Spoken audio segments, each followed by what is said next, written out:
আজকের ভিডিওতে আমরা দেখব বেস্ট কোয়ালিটির একটি স্টেরিও বেস ট্রিবল বোর্ড। এটা আপনারা একদম ছোট যে কোনো অ্যাম্পলিফায়ার থেকে শুরু করে প্রফেশনাল কোয়ালিটির যে কোনো বড় অ্যাম্পলিফায়ারেও ব্যবহার করতে পারবেন এবং এটার সাথে ইনবিল্ট মাইক্রোফোনের সিস্টেম দেওয়া আছে। সো সহজভাবে বলতে গেলে মিউজিক চলাকালীন অবস্থায় আপনারা মাইক্রোফোনও ব্যবহার করতে পারবেন। আর এটার মাইক্রোফোনের কোয়ালিটি কিন্তু সত্যিই অসাধারণ, বাট কেনার আগে অবশ্যই ভিডিওটি সম্পূর্ণ দেখতে হবে।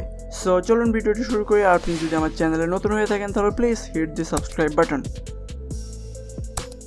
সো চলুন প্রথমে আমরা বোর্ডটা আনবক্সিং করি। এই হলো আমাদের বোর্ড, দেখতেই পারছেন প্যাকেজিং কিন্তু খুবই ভালো, একদম ইনটেক একটা প্যাক।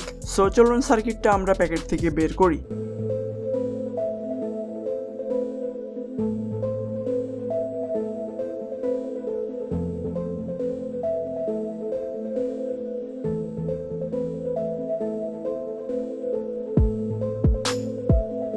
এই বোর্ডটার মডেল নাম্বার হলো OK339, fully made in China একটা বোর্ড। পিসিবি কোয়ালিটি এবং যেসব কম্পোনেন্টস এখানে ব্যবহার করা হয়েছে সবই কিন্তু খুব হাইফাই কোয়ালিটির। সো চলুন এবার আমরা দেখে নেই বোর্ডটার ইনপুট আউটপুটে কি আছে।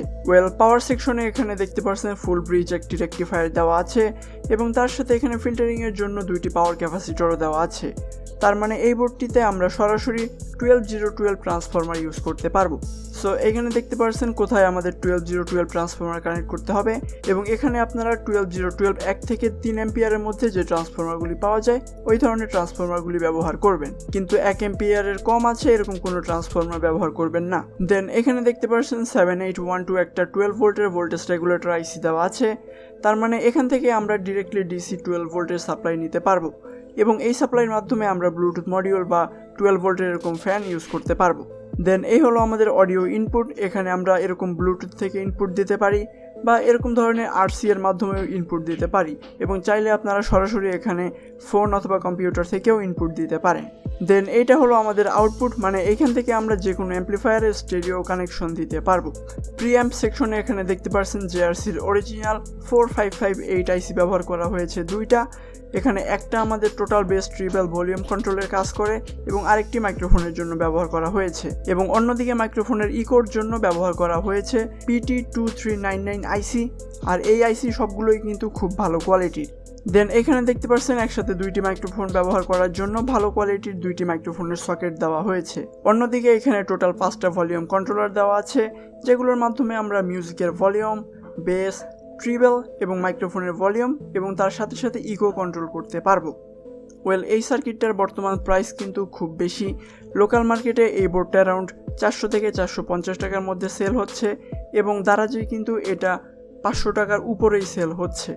বাট বাংলাদেশে কিন্তু এই প্রোডাক্টটা টোটাল দুইটি পাওয়া যায়, একটি হলো আমাদের বাংলাদেশের তৈরি এবং আরেকটি হলো চায়নার তৈরি। সো আমি ডিরেক্টলি বলবো আপনারা বাংলাদেশের যে সার্কিটটা তৈরি হয় এই সার্কিটটা আপনারা কিনবেন না। এখানে দেখা যায় অনেক সময় কম্পোনেন্টে ভুল সেট আপ করা হয় বা এক কম্পোনেন্টের জায়গায় অন্য কম্পোনেন্ট ব্যবহার করা হয় বা লো কোয়ালিটির কম্পোনেন্ট ব্যবহার করা হয়। সেক্ষেত্রে কিন্তু বাংলা বোর্ডটার প্রাইস অনেকটা কম হয় এবং সাউন্ড কোয়ালিটিও খুব একটা ভালো হয় না। সো আপনারা এরকম ফ্রেশ দেখতে মেড ইন চায়না বোর্ডটা কিনবেন। আর আমি বলবো এরকম ধরনের বোর্ড দারাজ থেকে না কেনাই ভালো, কারণ দারাজে অনেক সেলার আছে যারা আসলে এরকম চাইনিজ বোর্ডের ছবি দিয়ে বাংলাদেশে তৈরি যে বোর্ডটা আছে ওই বোর্ডটা দিয়ে থাকে। সো দারাজ থেকে কিনতে গেলে প্রাইসটাও আসলে অনেকটা বেশি দেওয়া লাগবে। সো সেই জন্য আমি বলবো আপনারা এই বোর্ডটা আপনাদের লোকাল মার্কেট থেকে কিনবেন। আর যেহেতু এই বোর্ডটা খুবই কমন, সো আশা করা যায় বাংলাদেশের যে কোনো জায়গায় আপনারা পেয়ে যাবেন।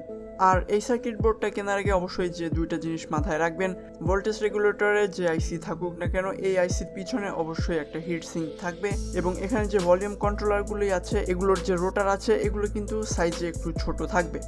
সো এই দুইটি বিষয়ে যদি আপনি দেখে কিনতে পারেন সেক্ষেত্রে আপনি 100% শিওর থাকবেন যে আপনি অরিজিনাল প্রোডাক্ট কিনেছেন।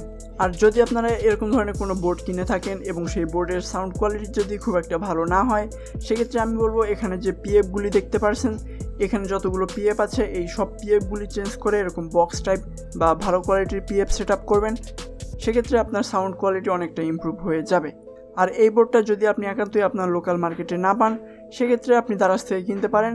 দারাজের একটি ট্রাস্টেড লিঙ্ক আমি খুঁজে হয়তো বা ডেসক্রিপশন বক্সে দিয়ে দিব। সো আপনারা লোকাল মার্কেটে বোর্ডটি না পেলে দারাজের লিঙ্ক থেকেও কিনতে পারেন। সো আজকে ভিডিওটা এই পর্যন্তই, দেখা হবে নেক্সট কোনো ভিডিওতে। Till then take care.